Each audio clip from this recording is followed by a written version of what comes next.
Nuggets and the Boston Celtics. It was a finals preview. And folks, I'll take 7 of those, please. Thank you, in June. What a game. Jayson Tatum on the struggle bus. And I know the calendar says, what, March 8th today? Yeah, March 8th. Also known as Kill Jayson Tatum Day, because anyone, podcast you turn on, radio, TV, you go on social media, Jayson Tatum's not clutch. Jayson Tatum's a choke artist. Did you see the shot against Cleveland this week? And folks, we can do this in the NFL when there's 17 games, okay? We can do that. It doesn't apply to the NBA. Like, you see Tatum here down 2, had an open 3, and he missed it. He had 5 turnovers and 5 baskets. Like, that doesn't cut it for a first-team All-NBA guy. I love Tatum. I'm here to remind you, he is a clutch basketball player. How soon we forget, America. 2 years ago, Celtics on their way to the finals, Game 6, win or go home against the Milwaukee Bucks in Milwaukee and Giannis.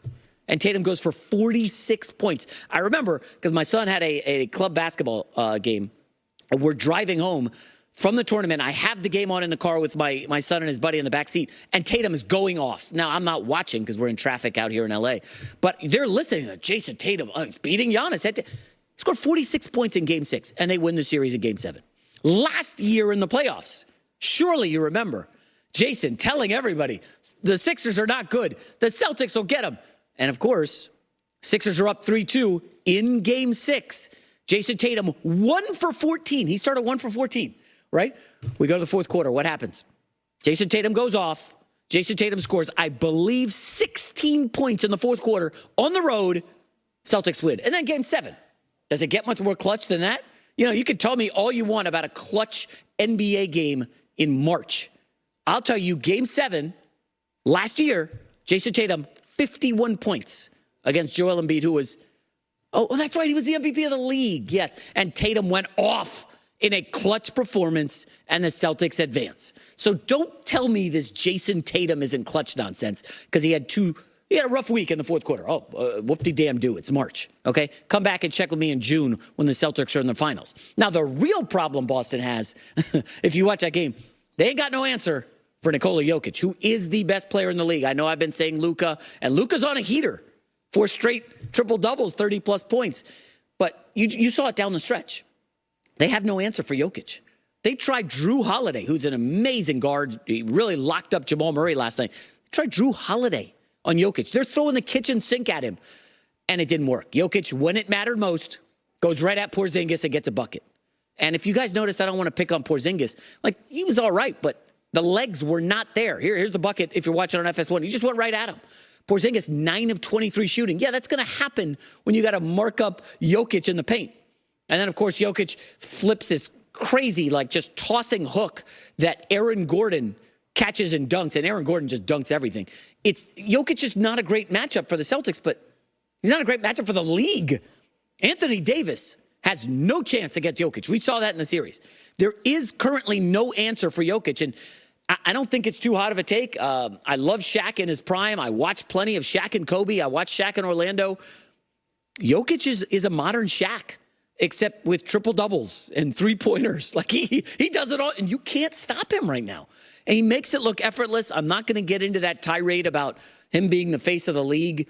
And, like, I'm sure you guys remember Mike Trout of the Angels was like the face of baseball for a while. Just was kind of anonymous. He could walk into your local TGI Fridays. You might not know it was Mike Trout. Jokic, he's a humble superstar. He doesn't do a lot of interviews. I think he has 1 commercial. He's out as soon as the season ends to go ride horses in Serbia. But damn, that guy's good at basketball. I will say this. You can duplicate what Boston has, and I think they're onto something. I've been workshopping a take about how the entire league's going to look like the Celtics here in three years. Everybody wants what they have, which is a million three-point shooters, switchability, pace and space. They're the perfect basketball team right now. Problem is they're facing the perfect basketball player in Jokic, and they don't really have an answer. You can duplicate what Boston has, right? You can find, Holiday and Porzingis and these shooters and Peyton Pritchard. You can find those guys. You can't find a Jokic. They're just no duplicating him. And what he was doing down the stretch against Boston has me nervous. I'm still reluctantly taking Boston to win the finals. I'll hang my hat on this. They will have home court advantage almost certainly in the playoffs. I think they're up by 5 or 6 games for home court advantage. And I'm of the belief that Denver, which does struggle a little bit on the road, they did sweep Boston this year 2-0. Yes, they did. But I think the Celtics get them in the finals. I wouldn't put too much stock in Jayson Tatum struggling last night. Hell, I struggled in my men's league playoff game last night. You know, I'm not Jayson Tatum, obviously, but I digress. Alex Curry, we have a bomb show today. I'm so fired up. Despite the Celtics loss. You've already brought up your men's league, and we're not even, 15 minutes into the show. I think on the bingo card, Jason's men's there league. It goes. He's talking about his men's league. Alex vacationing, right? But, we're coming off it felt like a finals preview last night. It was fire right out of the gates, down to the wire. If we could get that, having a regular season game like that is anything you could wish for and more. That was great. Epic.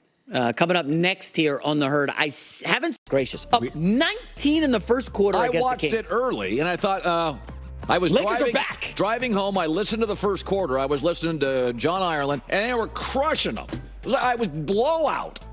Okay, so LeBron left the game in the fourth quarter. Listen, I'm not saying there's no ankle injury. I watched LeBron closely. Colin, fourth quarter, he was so pissed at his team, he didn't get in the huddle, sat at the end of the bench. Everybody's huddling up. I didn't see anybody write about this. I'm watching it in the arena. I got it on my phone. I'm watching LeBron just sitting on the end of the bench, just not happy. Mad with his teammates coach, or Darvin Ham? I think it's Darvin Ham. And the coach tried to sub LeBron out in the second half when they're down 17. LeBron's like, no, I'm not coming out. And he had to switch the sub to Rui. LeBron just didn't. He was like, we're not losing to these guys. Anthony Davis was. Okay, anyways, here's LeBron after the game about his injury. It's just my ankle. It's just what I deal with before the break, after the break. Just managing as best way I can. Played the whole third, sat a little bit to start the fourth, and when I got back in, it kind of just, whatever. It's just something that's been dealing with. Some games is better than others. So I didn't feel it at all versus OKC, and I didn't feel it at all until the fourth quarter tonight. So it's just each game, each day is different. Quite possibly the craziest stat I've seen this NBA season. Anthony Davis, head-to-head against Domantas Sabonis, is 0-9. What? It was Stat News and all these people put it out there. He is getting bodied. Sabonis had a triple-double in the third quarter last night. Anthony Davis in foul trouble, complaining. This was a really crummy performance. Sabonis really isn't an offensive player. He's He's a just rebounder and a defender. All-around player. And the Lakers could not stay in front of Fox and Malik Monk. Well, Malik Monk looked like Michael Jordan last night. No, Monk has those weird games. Fox was volcanic. Yeah, well, De'Aaron Fox is a great player. He's one of the 12, 15 best players in the league. So I had said for a long time, I wouldn't trade Austin Reeves for Trae Young or Donovan Mitchell or anything. I love Austin Reeves. He got abused by De'Aaron Fox. It was bad. Fox, timeout. He's a lefty. He's going left. Timeout. And he's got 3 lefty layups in a row. De'Aaron Fox is an elite top 15 player. Awesome. I love Austin Reeves is the 4th most talented Laker. I'll say 3rd, but I digress. I love that you go to the game and got a reality check on Austin Reeves.